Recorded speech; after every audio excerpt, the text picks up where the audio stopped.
Hello students, मैं इमरान खान, आप physics teacher. आज हम लोग जो टॉपिक स्टार्ट करने जा रहे हैं वो क्लास 10th का साउंड। टॉपिक स्टार्ट करते हैं हमारा साउंड।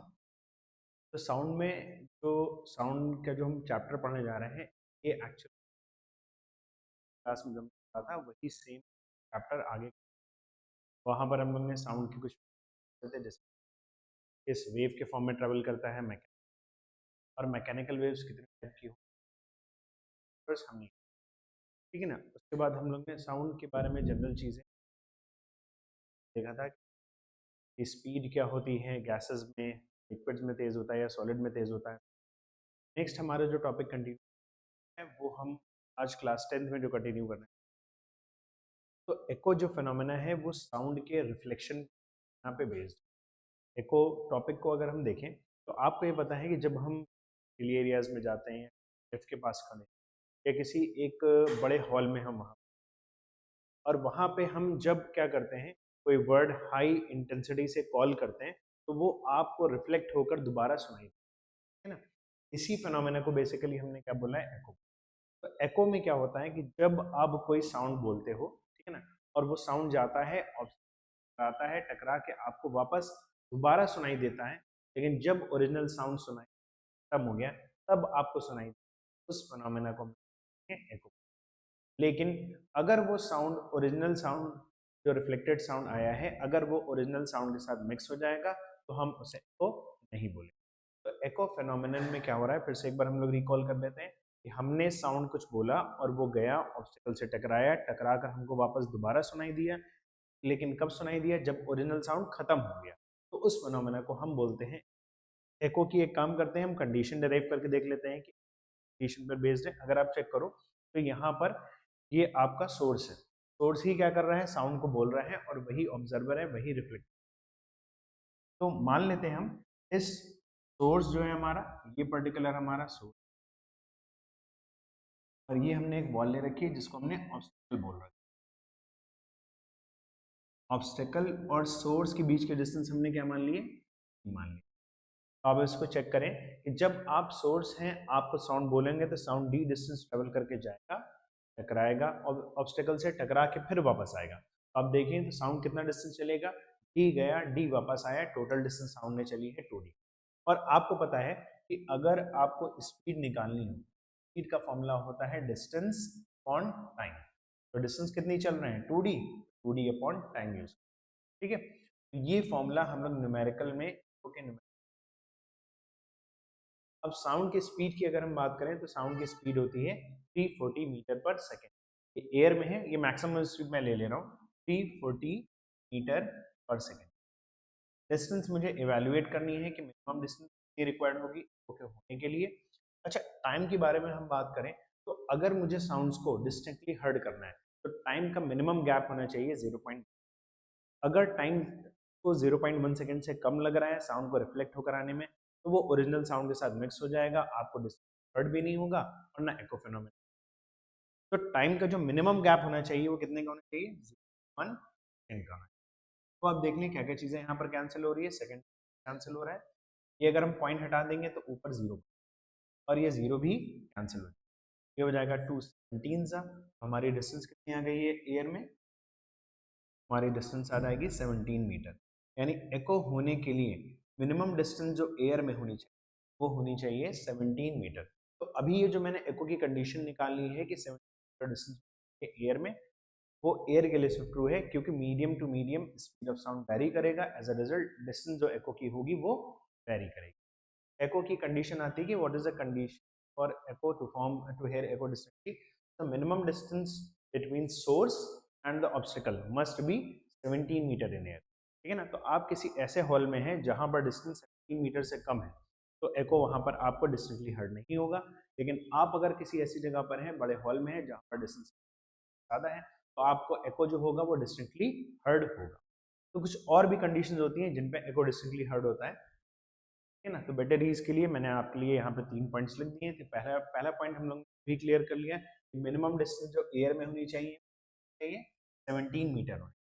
फिर अगर हम रिफ्लेक्टर के साइज की बात, तो जो अब होता क्या है, सोर्स से साउंड निकलता है, जाता है, ऑब्स्टेकल से टकराता है, टकरा के वापस आता है। तो ऑब्स्टेकल ही आपका बेसिकली रिफ्लेक्टर की तरह काम, साउंड जाएगा, टकराएगा, टकरा के वापस आएगा। तो जो रिफ्लेक्टर का साइज होना चाहिए वो साउंड की जो वेवलेंथ होगी उसके कंपैरिजन में क्या होना चाहिए, लार्ज होना चाहिए, बड़ा साइज होना चाहिए। साइज बड़ा होगा तो इजीली आपका क्या होना है, रिफ्लेक्शन होगा। अगर साइज वेवलेंथ के कंपैरिजन में छोटा हुआ तो फिर लाइट रे रिफ्लेक्ट साउंड वेव रिफ्लेक्ट नहीं हो पाएगी। नेक्स्ट बात करें, अब आप क्लिफ पे के सामने खड़े हैं, अब आप बहुत धीमे धीमे बात कर रहे हैं, सिंपल सी बात है, एको तो वहां पर नहीं होने, क्योंकि साउंड की इंटेंसिटी क्या है, बहुत कम है। लेकिन अगर आप वही चीज लाउड बोलते हो, यानी इंटेंसिटी ऑफ साउंड क्या हो है, हाई है, तो आपको एक एको क्या होगा, डिस्टिंक्टली हर्ड होगा, ठीक है ना, तभी आप उस रिफ्लेक्टेड साउंड को सुन पाओगे। तो साउंड की बेसिकली ये तीन, आप एक बार इसके उधर गो थ्रू हो जाओ, जल्दी से पढ़ लो इसको। ये साउंड की तीन कंडीशंस हो। नेक्स्ट अगर हम देखें तो साउंड्स की एको की क्या एप्लीकेशंस होती है। सबसे पहले मैंने एप्लीकेशन यहाँ पे आपके लिए एक सोनार बना रखा है। आपको पता होगा शिप्स में हम सोनार लगा के रखते हैं। सोनार होता है sound navigation and ranging purpose के लिए यूज होता है। इसमें क्या होता है, यहाँ पर आप देख रहे हो एक सोनार लगा हुआ है, सोनार से ही साउंड को हम क्या करेंगे, ट्रांसमिट करेंगे, जाएगा डेप्थ ऑफ द सी से टकराएगा, टकरा के फिर वापस आएगा। इस तरीके से हम सी की डेप्थ को क्या करते हैं, पता करते हैं कितना डेप्थ नीचे सी। प्लस अगर हम देखें यहाँ पर मुझे क्या करना हो, जैसे सोनार एक वजह से और लगाया जाता है, पता करना हो कि उस सी में क्या क्या नीचे प्रेशर्स हैं, उनको भी ढूंढने के लिए हम सोनार लगा के रखते हैं। तो सोनार से होता क्या, बेसिकली साउंड जाता है, टकराता है, अगर नीचे कोई ऑब्स्टेकल होगा तो वहां से टकरा के वापस, तो कितनी डिस्टेंस चलेगा ये आप इवेल्युएट कर सकते हो, क्योंकि आपको पता है कितना स्पीड से आप साउंड वेव भेज रहे हो और कितने टाइम में साउंड वेव आ रहा है। स्पीड पता है, टाइम पता है, तो जैसे हमने एको की कंडीशन निकाली थी कि डिस्टेंस कितना होना चाहिए, 70 मीटर, इसी मैनर में आप क्या करोगे, डिस्टेंस को यहाँ पर भी कैलकुलेट कर सकते हैं, ठीक है ना। तो एक एप्लीकेशन तो हो गई है, हम साउंड का यूज करते हैं सोनार में। सोनार का फुल फॉर्म होता है sound navigation and ranging purpose के लिए साउंड को यूज कर रहे हैं, तो किस फिनोमेना पे बेस्ड है, एको के फिनोमेना। सेम मैनर में बैट्स या डॉल्फिन्स होते हैं या सबमरीन्स होते हैं, ये भी इसी फिनोमेना को, एको फिनोमेना को, यानी साउंड के रिफ्लेक्शन को यूज करते हैं, ठीक है ना। होगा क्या, अब बैट्स चल रहे हैं या डॉल्फिन चल रहे हैं, तो सामने अगर कोई ऑब्स्टेकल होगा तो वो साउंड वेव छोड़ते हुए चलते हैं, वो साउंड वेव जाती है, टकराकर वापस आती है। तो इससे डिस्टेंस को एस्टिमेट कर लेते हैं, अगर जल्दी आ रही है तो मतलब ऑब्जेक्ट जो है वो आपका क्लोजेस्ट डिस्टेंस पे, और देर में आ रही है तो ऑब्जेक्ट आपका फार डिस्टेंस पे, तो इसके अकॉर्डिंग वो अपने पाथ को क्या करते हैं, बनाते हैं। सेम मैनर में सबमरीन्स भी इसी तरीके से अपने पाथ को बनाती है वहां पर, ठीक है ना, कि किस पाथ को हमें फॉलो करना है, किस ट्रिक को हमें फॉलो। तो बुक में और भी एप्लीकेशंस हमें एको की दी हुई हैं। एक एको की एप्लीकेशंस और है, अल्ट्रासाउंड है। अल्ट्रासाउंड भी आपको पता है किया जाता है, तो अल्ट्रासाउंड भी सेम के फिनोमेना पे, ठीक है। तो हम अगर देखें बुक में, तो बुक में हमारा जो साउंड चैप्टर है वो तीन पार्ट में, एक पार्ट बेसिकली के बारे में बात करते हैं, जिसके बारे में अभी हम लोग ने कंप्लीट कर लिया। नेक्स्ट टॉपिक अगर हम बात करें, साउंड का जो नेक्स्ट पार्ट है वो आपका बात करता है वाइब्रेशंस के बारे में, कि वाइब्रेशंस कितना। सबसे पहला जो हम वाइब्रेशन पढ़ने जा रहे हैं वो नेचुरल और फ्री वाइब्रेशन पढ़ने जा रहे हैं। साइलेंट कर ले।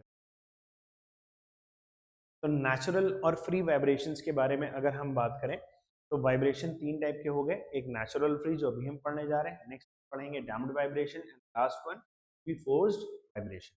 तो नेचुरल और फ्री वाइब्रेशन के बारे में अगर आप देखें डायग्राम से ही आप, यहाँ पर बॉडी में जो भी वाइब्रेशन हो रहा है, वाइब्रेशन की वजह से बॉडी का जो एम्पलीट्यूड है वो वेरी नहीं कर रहा, एम्पलीट्यूड जो पहले था वही आगे, तो एम्पलीट्यूड बॉडी का क्या है, कांस्टेंट है ना।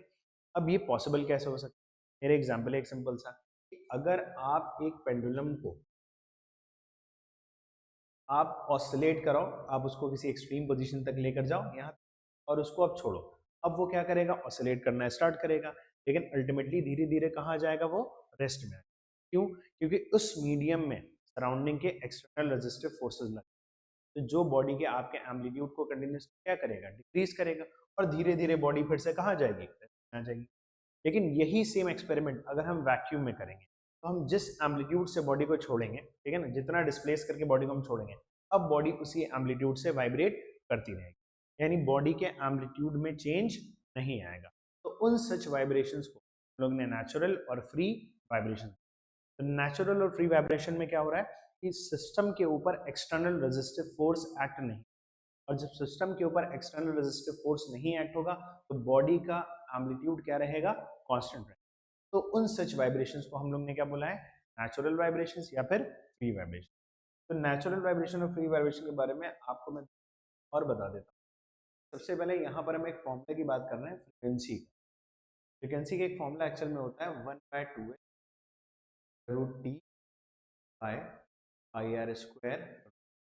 ये वैसे जो फॉर्मूला है वो आप क्लास 11 में पढ़ते हैं, लेकिन अभी क्योंकि मुझे फैक्टर समझने हैं इसलिए हम इस बात को देखते हैं। यहाँ पर देखें तो जो फ्रीक्वेंसी है वो इनवर्सली प्रोपोर्शनल है लेंथ की, ठीक है ना। यहाँ पर स्ट्रिंग की लेंथ भी कह सकते हो या एयर कॉलम की लेंथ। तो फ्रीक्वेंसी लेंथ पर इनवर्सली डिपेंड करता है, यानी जैसे जैसे स्ट्रिंग की लेंथ बढ़ती जाएगी वैसे वैसे फ्रीक्वेंसी क्या होती जाएगी, कम होती जाएगी। नेक्स्ट अगर आप दूसरा फैक्टर देखें, फ्रीक्वेंसी डिपेंड कर रही है स्क्वायर रूट ऑफ टेंशन पे। टेंशन इन दी स्ट्रिंग आप बढ़ाओगे तो फ्रीक्वेंसी बढ़ेगी। यही चीज आप गिटार में भी करते हो। तो गिटार की जब स्ट्रिंग्स को आप टाइट करते हो, टाइट करने से क्या होता है, वो स्ट्रिंग ज्यादा स्ट्रेच्ड होती है, यानी टेंशन बढ़ रहा है। टेंशन बढ़ने से फ्रीक्वेंसी भी बढ़ती है। आप लूजन कर दो तो आप जब उसको प्लग करोगे तो इतना अच्छा साउंड नहीं आएगा। जब आप उसको टाइट कर देते हो तब आप उसको प्लग करते हो तो साउंड आता है, नहीं बढ़ जाती है। तीसरा फैक्टर फ्रीक्वेंसी डिपेंड कर रही है रेडियस पर, इनवर्सली स्क्वायर है और रूट भी लगा है तो अल्टीमेटली वो आर ही हो जाएगा। यानी रेडियस ऑफ दी हम अगर स्ट्रिंग बढ़ाएंगे फ्रीक्वेंसी क्या हो जाएगी, कम हो जाएगी। इसीलिए आपको पता है कि गिटार में जो स्ट्रिंग्स होती हैं वो डिफरेंट थिकनेस की भी होती है।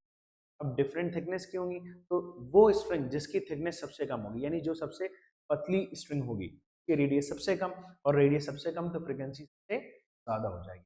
इस तरीके से ये फ्रीक्वेंसी के 3 फैक्टर हैं जिन पर डिपेंड करता है, ठीक है ना। आप इस वीडियो को पॉज करके ये फॉर्मूला आप अपनी, ठीक है। एक मैं चीज इसमें और बताऊंगा आपको, दो तरीके के ऑर्गन पाइप होते हैं। एक होता है closed organ pipe, closed organ pipe, और एक होता है ओपन ऑर्गन। बेसिकली ये है क्या, ऑर्गन पाइप्स मतलब आप क्या कर रहे हो, एयर ब्लो कर रहे हो कुछ पर्टिकुलर पाइप में, उससे क्या आता है, साउंड आता है। क्लोज ऑर्गन पाइप क्या हो जाएगा, आपके पेन का कैप। पेन का कैप जो होता है वो एक तरफ से क्या होता है, क्लोज्ड होता है और दूसरी तरफ से ओपन होता है। कई बार आप क्लास में भी क्या करते हो, उसको विसिल करते हो। विसिल करने से बहुत अच्छा एक साउंड निकल कर आता है, ठीक है ना। तो उसमें क्या होता है, वो एक तरीके से क्लोज ऑर्गन पाइप है क्योंकि उसका नीचे वाला एंड क्लोज्ड है और ऊपर वाला एंड ओपन, तो हम क्लोज ऑर्गन पाइप। यहाँ से एयर एंटर करेगी, जाएगी साउंड नीचे क्लोज एंड से टकराएगा और टकरा कर वापस आएगा। एक क्लोज ऑर्गन पाइप हो गया। ओपन ऑर्गन पाइप जो होता है वो हॉलो पाइप होता है, दोनों तरफ से तो उसे ओपन ऑर्गन। आपने देखा होगा एक हॉलो पाइप ले लो और उसमें एयर ब्लो करो तो भी उससे साउंड निकल कर आता है, तो वो क्या हो गया आपका एक ओपन ऑर्गन पाइप हो गया। और ये closed organ, closed organ pipe में जो फ्रीक्वेंसी का रेशियो होता है वो होता है ऑड मल्टीपल, 1:3 सो। लेकिन ओपन ऑर्गन पाइप में जो फ्रीक्वेंसी का रेशियो होता है 1:3, 4:5 ऑन, कैसे मल्टीपल में, इंटीग्रल मल्टीपल। यहाँ पर ऑड मल्टीपल आपको देखने को मिल रहे हैं तो यहाँ पर आपको इंटीग्रल मल्टीपल देख, ठीक है। तो इस तरीके से फ्रीक्वेंसी का रेशियो होता है। ये मुझे भी आगे एक्सपेरिमेंट्स में काम आता है तो इसलिए हमने इसको आप, ठीक है। ये आपको नेचुरल फ्री वाइब्रेशन समझ में आया। नेक्स्ट हम टॉपिक देखने जा रहे हैं डैम्प्ड वाइब्रेशन, ठीक है। अभी हमने वही पेंडुलम वाला एग्जांपल लिया कि जब आप एक पेंडुलम को सस्पेंड करते हो और वहां पर आप क्या करते हो, पेंडुलम को मोशन करा के छोड़ते हो, तो अगर वहां पे एक्सटर्नल रेजिस्टिव फोर्स नहीं होगा तो एम्पलीट्यूड कांस्टेंट रहेगा। लेकिन अगर वहीं पर एक्सटर्नल रेजिस्टिव फोर्स प्रेजेंट है तो बॉडी का एम्पलीट्यूड कंटिन्यूसली क्या करेगा, डिक्रीज करेगा। सेम इस डायग्राम में आप देख रहे हो, बॉडी का जो एम्पलीट्यूड है कंटिन्यूसली क्या कर रहा है, डिक्रीज कर रहा है। डिक्रीज करते करते क्या हो गया, जीरो हो गया। उन सच वाइब्रेशंस को हमने क्या बोल दिया है, डैम्प्ड वाइब्रेशन, ठीक है। नेक्स्ट टॉपिक देख लेते हैं। आपका टॉपिक है फोर्स्ड वाइब्रेशन, और फोर्स्ड वाइब्रेशन में एक चीज और पढ़नी है, रेजोनेंस। पहले हम फोर्स्ड वाइब्रेशन को समझें। देखिए फोर्स्ड वाइब्रेशन में क्या होता है, जैसे आप गिटार है, गिटार के स्ट्रिंग्स को जब आप प्लग करोगे तब गिटार वाइब्रेशन करता है ना, और गिटार के स्ट्रिंग के वाइब्रेट होने से एक एक बढ़िया साउंड निकलकर वहां से आता है। अब आप गिटार पर जब आप एक पीरियोडिक फोर्स अप्लाई करोगे तो वहां पर क्या होगा, फोर्स्ड वाइब्रेशन की वजह से सक्सेसिव साउंड आएंगे, ठीक है ना, और एक म्यूजिक बन जाएगा वहां पर, ठीक है ना। सेम मैनर में क्या होता है, जब किसी बॉडी पर आप एक्सटर्नल फोर्स अप्लाई करते हो, एक्सटर्नल पीरियोडिक फोर्स अप्लाई करते हो, ठीक है ना, तो वहां पर उसमें क्या आएगा, वाइब्रेशन होगा, वहां पर डिफरेंट फ्रीक्वेंसीज ऑफ साउंड मिलेंगे, तो उसी को हम लोग ने क्या बोल दिया, फोर्स्ड वाइब्रेशन। यानी फोर्स्ड वाइब्रेशन एक्सटर्नल फोर्स के प्रेजेंस में होता है, वो भी कैसा external force, external periodic force के प्रेजेंस। तो उन सच वाइब्रेशन को हम लोग ने फोर्स्ड वाइब्रेशन, और फोर्स्ड वाइब्रेशन का स्पेशल केस ही रेजोनेंस है, ठीक है ना। अभी आप डेफिनेशन मत पढ़ना, कुछ मत पढ़ना, बहुत सिंपल समझते हैं। रेजोनेंस क्या होता था, बॉडी पे जब आप एक्सटर्नल फोर्स अप्लाई करते हो, ठीक है ना, एक्सटर्नल पेरियोडिक फोर्स अप्लाई, तो बॉडी के एम्पलीट्यूड में क्या आएगा, चेंज आता है। क्यों चेंज आता है इस बात को समझते हैं। जब आपने बॉडी पर एक्सटर्नल फोर्स अप्लाई किया, अगर आपके एक्सटर्नल पेरियोडिक फोर्स की फ्रिक्वेंसी उस बॉडी की नेचुरल फ्रिक्वेंसी के साथ मैच कर जाए, तो वहां पर बॉडी के एम्पलीट्यूड में राइज आ जाए। इसी फिनोमेना को हम रेजोनेंस बोलते हैं, और उन सच फोर्स्ड वाइब्रेशन को हम रेजोनेंट वाइब्रेशन, कौन से वाइब्रेशन बोल देंगे हम लोग, रेजोनेंट। एक बार फिर से रिकॉल करते हैं, समझते हैं, फिर इसको एग्जांपल से हम रिलेट करते हैं। मैंने क्या कहा कि अगर बॉडी के ऊपर आपने एक्सटर्नल पेरियोडिक फोर्स अप्लाई किया और उसकी फ्रिक्वेंसी अगर बॉडी की नेचुरल फ्रिक्वेंसी से मैच कर जाए, एम्पलीट्यूड बढ़ जाएगा, ठीक है ना। और एम्पलीट्यूड बढ़ जाएगा, इसी फिनोमेना को हमने बोला है रेजोनेंस, और उन सच वाइब्रेशंस को हमने बोल दिया रेजोनेंट वाइब्रेशन। इसका एग्जांपल मैं क्लास में देता हूँ कि जैसे क्या होता है, आप मार्चिंग करते हो, ठीक है ना, मार्चिंग करने पर आप जब फ्लाई ओवर से गुजर रहे होते हैं, फ्लाई ओवर पे मार्चिंग करने को मना कर दिया, ठीक है ना। क्यों, अब वहां पे आप अपने दोस्तों के साथ हो और मार्चिंग करते हो जा रहे हो, सब लोग आप मिलकर क्या करोगे, फोर्स अप्लाई करोगे ग्राउंड पे अपने पैरों से।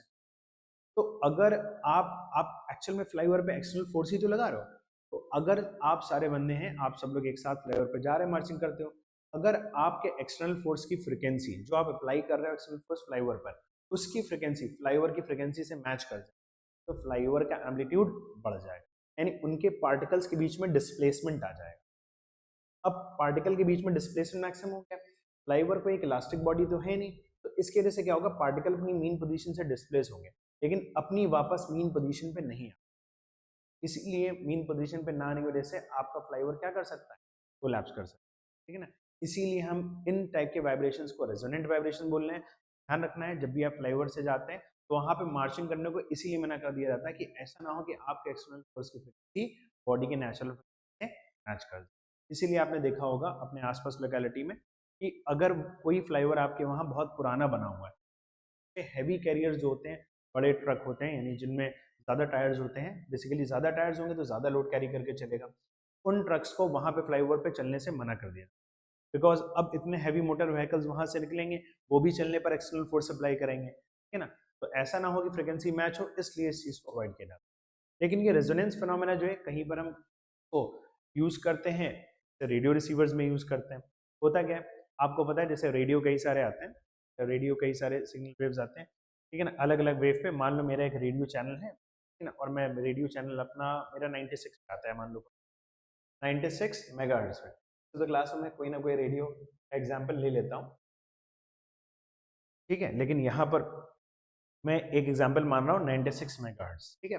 96 मेगाहर्ट्ज क्यों ले रहा हूँ, मान लिया मैंने मेरा एक रेडियो चैनल है जो 96 मेगाहर्ट्ज पे।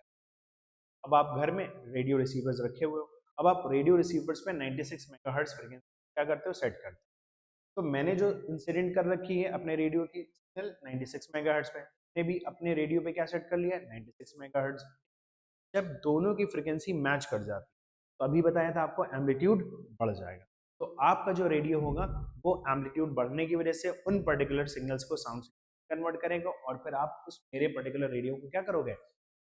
तो इस तरीके से रेडियो को जब हम ट्यून करते हैं, तो ट्यून करके हम फ्रिक्वेंसी मैच कराते हैं, और उन पर्टिकुलर पॉइंट पे जहां जहां फ्रिक्वेंसी मैच होती है, जो ही पर्टिकुलर रेडियोज हैं, उनको आपको एक सिग्नल। सेम इसी मैनर में आप टीवी चैनल्स भी देखते हो, वो भी चैनल्स की एक फ्रिक्वेंसी है, वो फ्रिक्वेंसी आप सेट करते हो, मैच करती है तो एम्पलीट्यूड बढ़ता है, फिर वो पर्टिकुलर सिग्नल को हम ऑडियो एंड विजुअल सिग्नल्स में क्या करते हैं, ठीक है।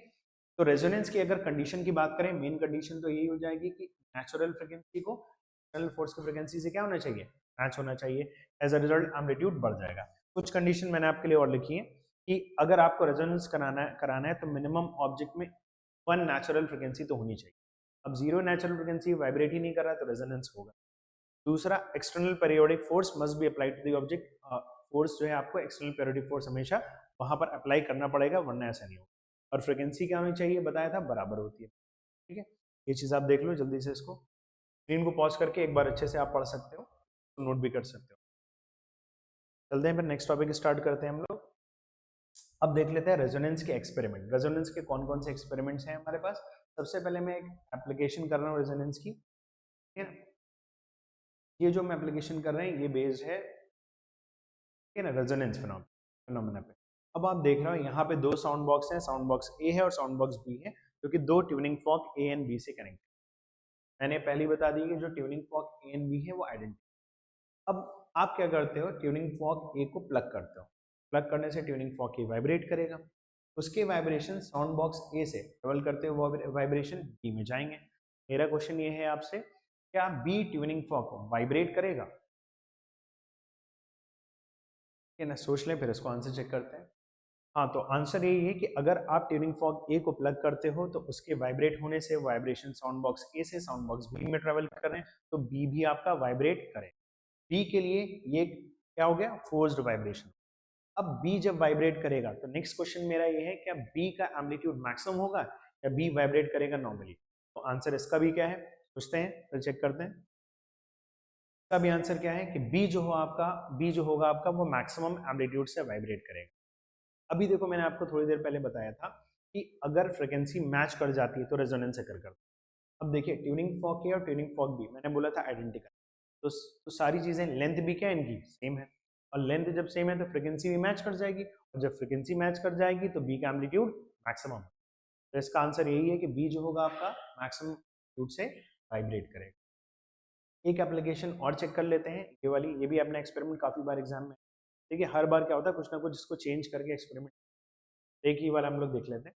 बाकी जब हम इसके न्यूमेरिकल्स करेंगे तो और इसकी एप्लीकेशन हम वहां पर चेक।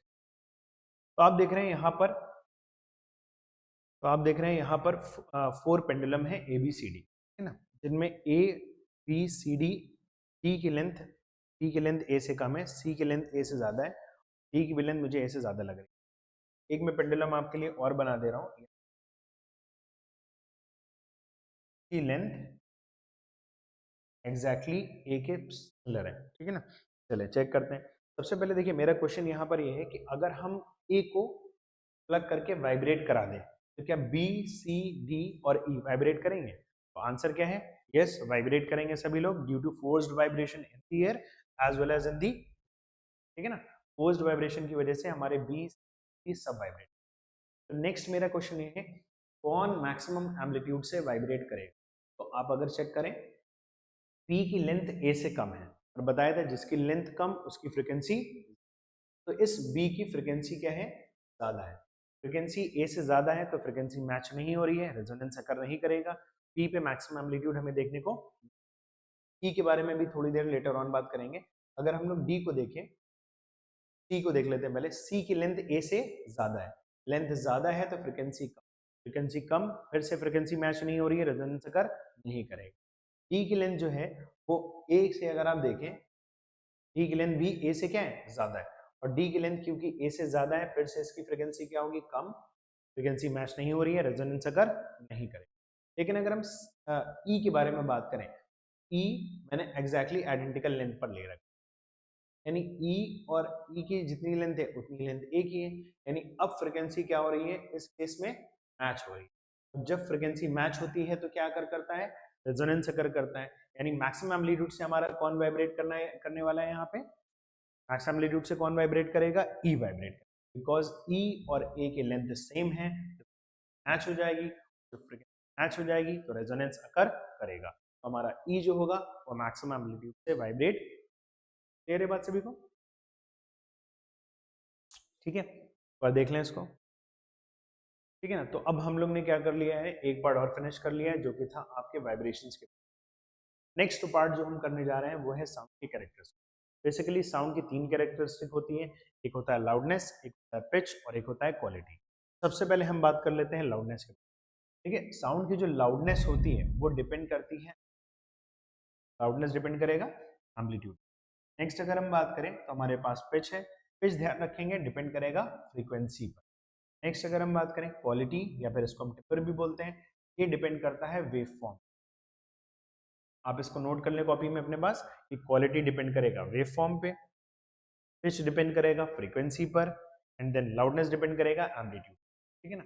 तो अब आप इन दोनों ग्राफ को देखें अपने, अगर मैं इन दोनों ग्राफ को देखूं तो इन दोनों ग्राफ में y एक्सिस पर मैंने डिस्प्लेसमेंट ले रखा है और x एक्सिस पर टाइम ले रखा है ना। अगर आप देखें मैंने ये जो ब्लू लाइन बनाई है मैंने सेम टाइम को प्लॉट करने के लिए बनाई है।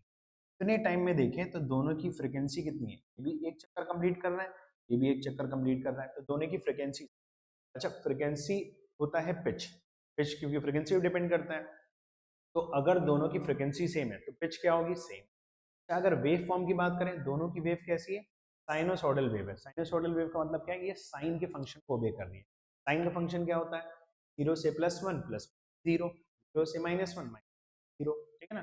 तो ये जो ग्राफ है वो आपके साइन वेव को ओबे कर रहा है, इसलिए हम इसको क्या बोल रहे हैं, साइनोसॉइडल वेव, ठीक है। तो साइनोसॉइडल वेव में क्या हो रहा है, यहाँ पर अगर आप चेक करें तो दोनों की पिच भी सेम है और दोनों की वेव फॉर्म भी सेम है, यानी क्वालिटी भी सेम है, लेकिन डिफरेंस किस चीज में आ रहा है, आप अगर देखें इसका एम्पलीट्यूड आपको कम दिखाई दे रहा होगा, इसका एम्पलीट्यूड आपको ज्यादा दिखाई, तो जिसका एम्पलीट्यूड ज्यादा होता है वो एक लाउड नोट बन जाता है ना, लाउड साउंड बन जाएगा, और जिसका एम्पलीट्यूड कम है वो एक सॉफ्ट नोट, तो ये हो गया नीचे वाला लाउड नोट और ये हो गया सॉफ्ट नोट। एक चीज और ध्यान रखेंगे, लाउडनेस एम्पलीट्यूड के स्क्वायर पर डायरेक्टली बराबर, यानी यहां से हम फॉर्मूला बना सकते हैं L1/L2 इक्वल्स टू A1/A2 का, ये भी एक फॉर्मूला निकल कर आ जाए। लाउडनेस के और भी फैक्टर्स हैं जो कि आप क्या कर सकते हैं, बुक से फर्दर रीड कर सकते हैं, अगर कोई डाउट रहता है तो हम, तो ये हो गया लाउडनेस की कैरेक्टरिस्टिक। नेक्स्ट हम लोग जो कैरेक्टरिस्टिक देखने जा रहे हैं वो है पिच। तो पिच मैंने बताया था डिपेंड करती है फ्रीक्वेंसी, चेक करते हैं दोनों वेव के एम्पलीट्यूड मैंने ऑलमोस्ट क्या रखे हैं, सेम रखे, दोनों वेव के एम्पलीट्यूड हमारे क्या है, सेम है, इसका भी एम्पलीट्यूड ही मैंने मान लिया और इसका मान लिया। अब अगर आप देखें इसकी वेव भी क्या है, साइनोसॉइडल वेव है, साइन वेव को ओबे कर रही है, तो दोनों के एम्पलीट्यूड सेम है मतलब लाउडनेस सेम है, दोनों की वेव फॉर्म सेम है मतलब क्वालिटी भी सेम है, तो डिफरेंस किस चीज में, अगर इतनी टाइम में देखें तो ऊपर वाली वेव ने एक चक्कर कंप्लीट किया है, लेकिन सेम टाइम में नीचे वाली वेव ने 2 चक्कर कंप्लीट किया, यानी इसकी फ्रीक्वेंसी क्या है, ज्यादा है। जिसकी फ्रीक्वेंसी ज्यादा होगी वो हो जाएगा एक हाई पिच नोट, और जिसकी फ्रीक्वेंसी कम होगी वो हो जाएगा एक लो पिच नोट, ठीक है। इसका मतलब पिच डिपेंड कर रही है फ्रीक्वेंसी पर, जिसकी फ्रीक्वेंसी ज्यादा उसकी पिच भी ज्यादा, और जिसकी फ्रीक्वेंसी कम उसकी पिच भी कम होगी, ठीक है। और एक चीज आप और देख लें, जिसकी पिच कम है उसकी वेवलेंथ क्या होगी, ज्यादा होगी, क्योंकि एक कंप्लीट ऑसिलेशन में वेवलेंथ होता है। यहाँ पे जिसकी फ्रीक्वेंसी यानी पिच ज्यादा है उसकी वेवलेंथ कम होगी, तो इसकी वेवलेंथ इतनी होगी, इसकी वेवलेंथ, यानी जिसकी फ्रीक्वेंसी कम थी उसकी पिच कम थी लेकिन उसकी वेवलेंथ ज्यादा है, और जिसकी फ्रीक्वेंसी ज्यादा है उसकी पिच ज्यादा है लेकिन उसकी वेवलेंथ क्या होगी, कम होगी। ये भी अब एक फैक्टर देख सकते हैं। लास्ट हमारा टॉपिक बच रहा है क्वालिटी और टिम्बर। ये मैंने एक दिखा रखा है ट्यूनिंग फॉक के लिए ग्राफ, और ये मैंने ग्राफ नीचे दिखा रखा है आपको पियानो। अच्छा, दोनों के लिए अगर आप देखें तो एम्पलीट्यूड मैंने ऑलमोस्ट सेम यहाँ पर दिखाने की कोशिश करी है, अभी ये मान लो दोनों का एम्पलीट्यूड सेम है, मतलब लाउडनेस क्या है, अच्छा दोनों की पिच की बात करें, इसने भी एक चक्कर इतने टाइम में कंप्लीट किया, इसने भी एक चक्कर इतने टाइम में कंप्लीट किया, दोनों की फ्रीक्वेंसी भी क्या है, सेम, मतलब लाउडनेस भी सेम है और पिच भी। तो डिफरेंस किस चीज में आ रहा है, आपको देखने से डायग्राम में पता चल रहा है कि वेव फॉर्म में डिफरेंस, तो वेव फॉर्म में डिफरेंस होने की वजह से क्या हो रहा है, क्वालिटी में डिफरेंस। जैसे आप दो इंस्ट्रूमेंट सुन रहे हो, जैसे गिटार और तबला सुन रहे हो, तो आपको एक कैरेक्टरिस्टिक पता चलती है, गिटार का साउंड डिफरेंट होता है, तबला का साउंड क्या होता है, डिफरेंट होता है। तो जो डिफरेंस आपको आ रहा है उनको सुनने में, वो डिफरेंस ही कौन बता रहा है, क्वालिटी में। तो इस तरीके से ये 3 प्रॉपर्टीज थी, कैरेक्टरिस्टिक थी, है ना।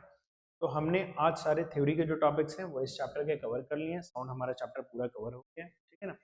और फर्दर अब मैं देखता हूँ और कौन सी वीडियोस आपके लिए लानी है, मैं वीडियोस आपके लिए, फिलहाल आप जो भी बच्चे मुझसे जुड़े हुए हैं, ठीक है ना, हमारे कोचिंग के थ्रू ऑफलाइन और जो ऑनलाइन जुड़ना चाहते हैं वो हमारी प्राइम एकेडमिक्स आप डाउनलोड भी कर सकते हैं, और उस पर आपको एक फ्री कंटेंट, कई सारे फ्री कंटेंट वहाँ से चैप्टर वाइज आपको शीट्स मिल जाएगी, और आपके बोर्ड एग्जाम से पहले कई सारे मॉक टेस्ट सीरीज भी वहाँ पर आपके लिए फ्री कंटेंट के फॉर्म में आने वाले, ठीक है ना। तो आप जल्दी से हमारी ऐप को डाउनलोड कर ले और हमारे चैनल मिलते हैं फ्रेंड्स और स्टूडेंट्स हमारे नई वीडियो के साथ नेक्स्ट।